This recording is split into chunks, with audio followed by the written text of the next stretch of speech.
try not to move really fast because this is one of the problems with it being in VR. Whenever you're showing stuff in VR, let me release the cable a bit. Keep showing signs that you're still there every now and then. Hello? Yeah, that's it. Yeah, just an occasional cough and a bit of and a bit of and a bit of a ooh, look at that. Ooh. Hey, look at that. Look at that room. Nice. Ooh. Wow. Wow. Okay, where are we, Chris? Where is this room? So this is Gravity Sketch. So basically, I think in Gravity Sketch you've got different environments. The thing is, you can't move around the spaces. You're literally just fixed in a single space. But I think these are more just like environments. That's new sketch. That's save sketch. So I guess these are. So basically, you've got. I guess you could use these as mannequins, really. So you just drop this into a space like that. Let's close that for now. And then you can expand your mannequin up to your size. Wow, so, this looks super complex, actually. Yeah, if you're designing. Actually, perfect for you guys. Oh, that's amazing, yeah. So you've got I plan to use this tomorrow. Yeah, and it's free. Basically, you then have your drawing tools, of which there's quite a few, different options. It's different viewpoints. So let's just go with a basic stroke tool. Oh, getting a bit laggy now for some reason. Why is it getting laggy? So I guess you could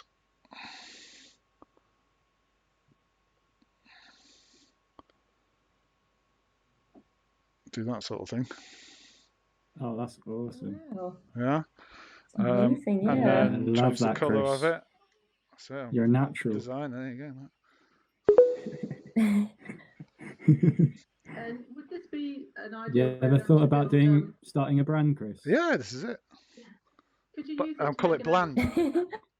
Okay, so other tools.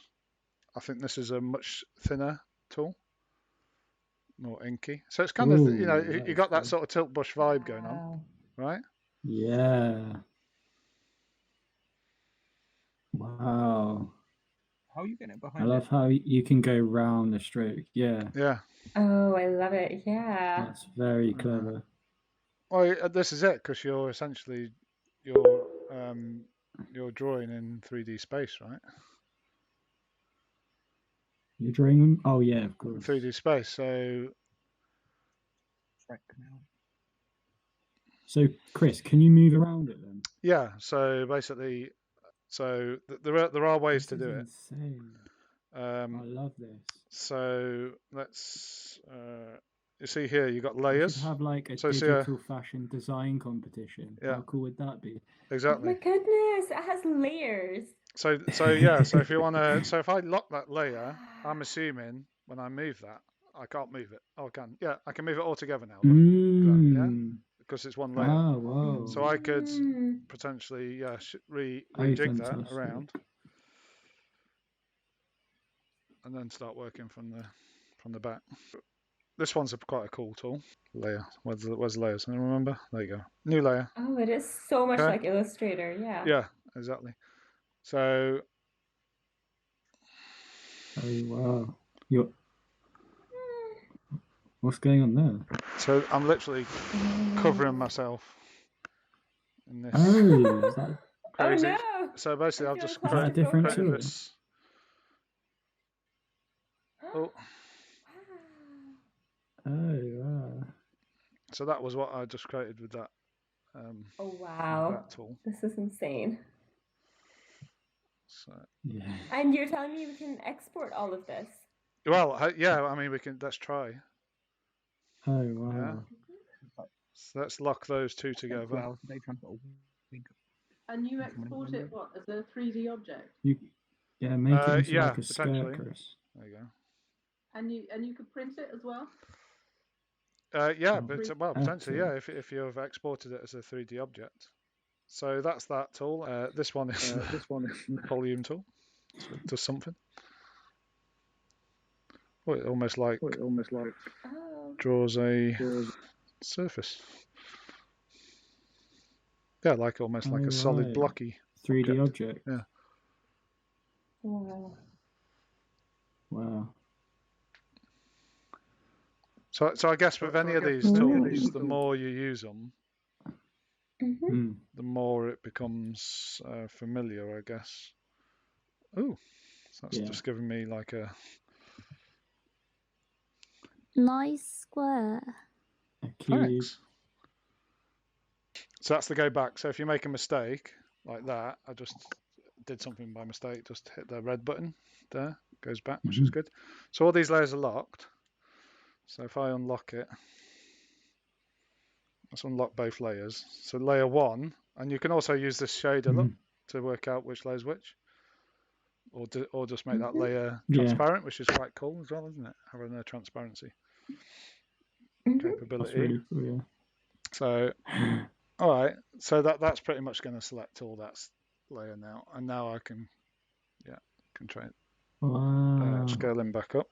That's amazing. Do a new layer because I know I'm going to mess this up. So new layer, and then I guess this is where you can choose the other objects. So like that, primitives, yeah. So there's a whole load of different primitives basically, which is good. Okay, so that's pretty much gone through all those tools, right? So you got that, and that, which we did. I'm not quite sure what viewpoints is, but let's have a look. Camera 1. Oh yeah, because when I hover it's over kind it, of like with Unity and Blender and stuff. So I'm assuming which way the camera's pointing. Oh, okay. Camera 1, camera 2, camera 3. It just keeps going back. Strange. Oh, so once you place it, you can't change it. If you click on the different camera, like the different viewpoints, what was happening? Yeah. When I clicked on the cameras from a different viewpoint, I basically it moved you to that space. So if I clicked on that, it slightly moves. Yeah, what happens? You see, it slightly moves. Oh, is it like shifting repositions your view up to a that bit? viewpoint? Yeah. Oh yeah. Obviously, I haven't got the cameras. I haven't got the cameras far enough away. Do you think that's what its main purpose is then? It must be, mustn't it? Just to, like I say, if you wanted to work behind something, okay, you could put a camera behind it. So, I mean, the problem is you can't move. You can physically move. I mean, I can physically move around quite a lot. Apart from having the headphones stuck to the thing, because the cable, and also if you're doing this in Oculus Quest, you could be in a massive room.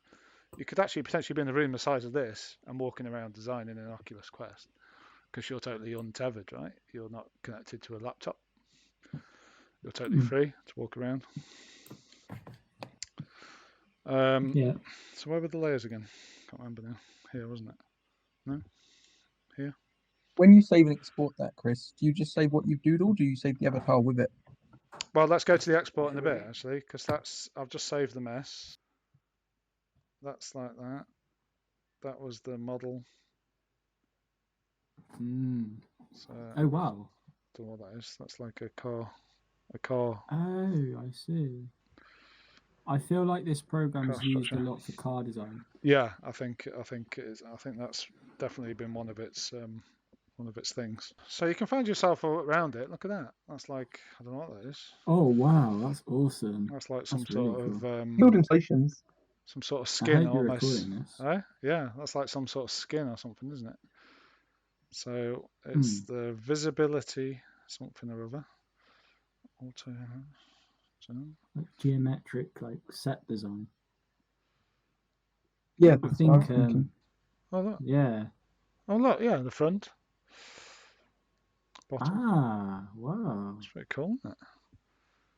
What have you pulled so up? you've just basically dissected the cube. Yeah. Back. Wow. So I guess these are like, they look quite good. I'd love that. Yeah. Great for like exhibition. And there's a training bit here. So in terms of textures, I don't know, that's something to look at, because as far as I can see, when you draw stuff, this is your options you get. You get repeated texture, low poly, high poly, symmetry. Oh, yeah, so it's drawing it over there as well. It's drawing it in like all four corners, because I must have changed this setting maybe. Yeah. No, Chris, my question was going to be, you know the big cube you had? Yeah. Yeah. Would you be able to have that cube and then like chisel out of it and like carve with that? No, but there is like I don't think you can, but I can show you another tool that you can do that you will love. You see the little ball and the big ball? If I go this, yeah, there you go. So that's changing the thickness. Wow. Oh wow. That's wonderful. Ah, awesome. So yeah, so that's good in terms of changing the thickness of stuff. It's kind of quite.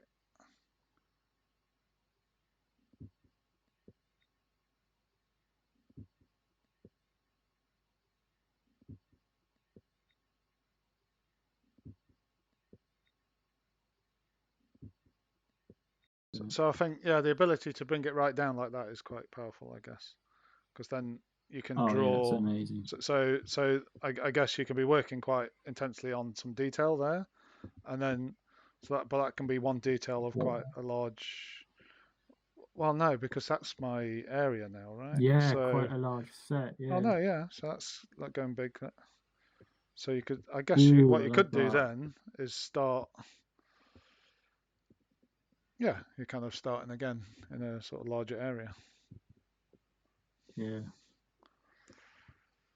It's good. All right. I think that's a lot of potential quite a lot of Gravity Sketch. Shall I show you this other tool? Oh, export. Let's have a go at exporting. Right. Oh yeah. I'm going to do something quite simple, because I'm going to start a fresh sketch and then just do a box and export it. I think that'll be otherwise we'll be waiting forever. Yeah. What, and import it into AltSpace? Let's have a look. So, new sketch. I'm kind of into my twirls. There's a natural urge to twirl. Yeah. So let's say we wanted to export that. Yeah. Still there? Yeah. Save sketch.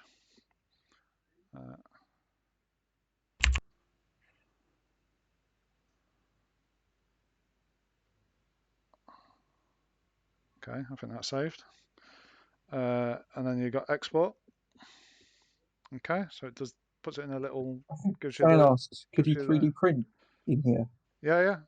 Well, you can export to 3D print, because basically you got OBJ, FBX.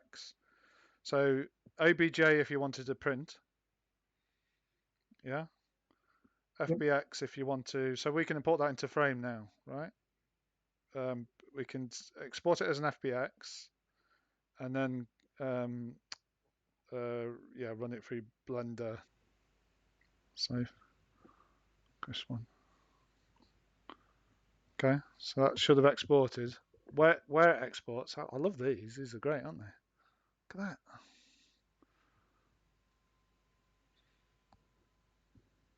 I love these plates. Look at that.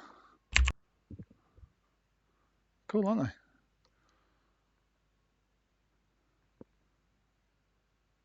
That's my new favourite thing. I haven't seen that before. Where it exports to. So basically, with Gravity Sketch, you get a cloud service for saving. Yeah. So basically, this is in my folder. So you've got the landing pads, cloud space, and then this is the computer where it saves onto the computer. So you got it in two locations. Yeah. I quite like the way this is laid out. this has changed quite a lot since I last used it. It's much better now. Gallery. So you got like trainers here. There you go. Look.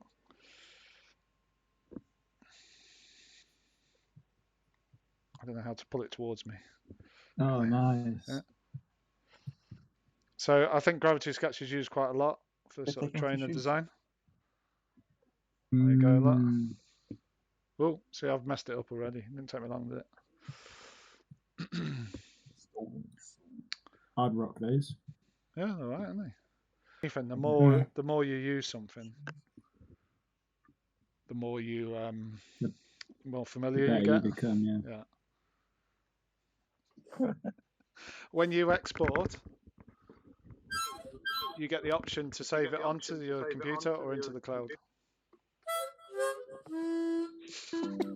Okay. Okay. So this is the object that I saved in the cloud as an FBX. Choose a what? I need to run this then through Blender.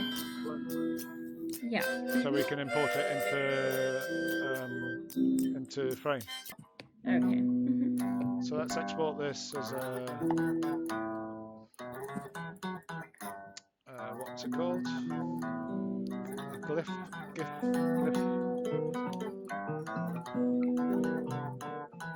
GLB. Okay. Yeah, I've got no idea who this person is. Yay! There it is. Oh. So that's the full work. Yeah, the full workflow from.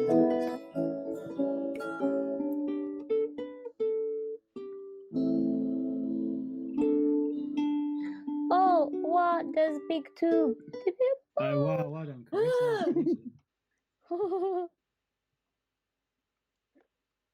So yeah, so that's a nice easy workflow from Gravity Sketch.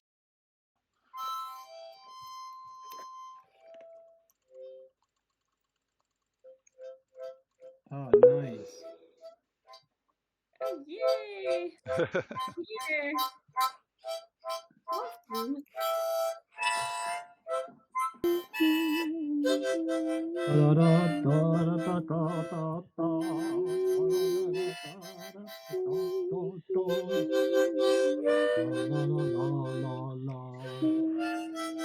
Embrace.